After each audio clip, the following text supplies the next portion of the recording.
So I think there's a lot of guys out there that syndicate on behalf of other operators, but Hunter is someone that's got the most unique business model I've seen.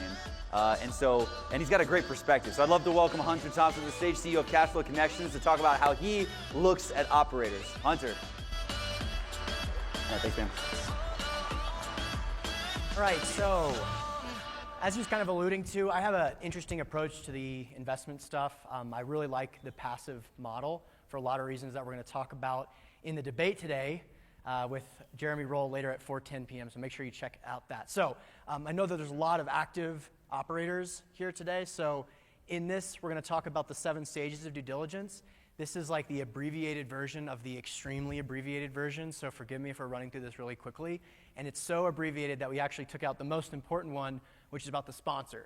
So a lot of my due diligence process does go into actually doing due diligence on a sponsor, but since you guys are all here, I assume you might just know what you're doing and you're fine with that, so we'll just move on to the next one. And again, that's just my opinion about the order of these. Because I'm passive, my approach is a little bit different, like I said, but all of these are definitely important here.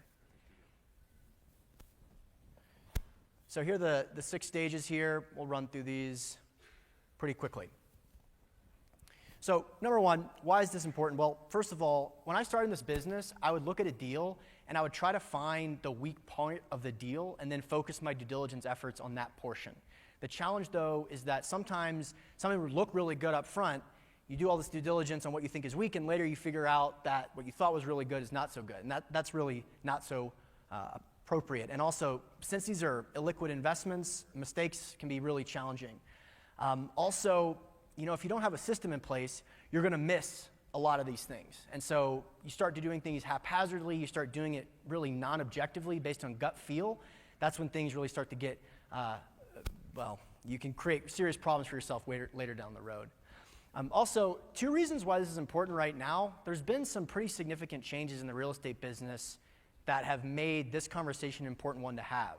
So first of all, the Jobs Act happened in 2012. A lot of you are going to be familiar with this. During the heart of the recession, and as the economy wasn't really recovering, they opened up the ability for investors to raise capital online by publicly advertising for real estate transactions.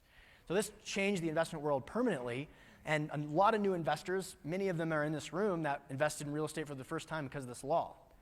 And so what happened right after that, though, is that we had an incredibly significant run-up in prices in real estate history.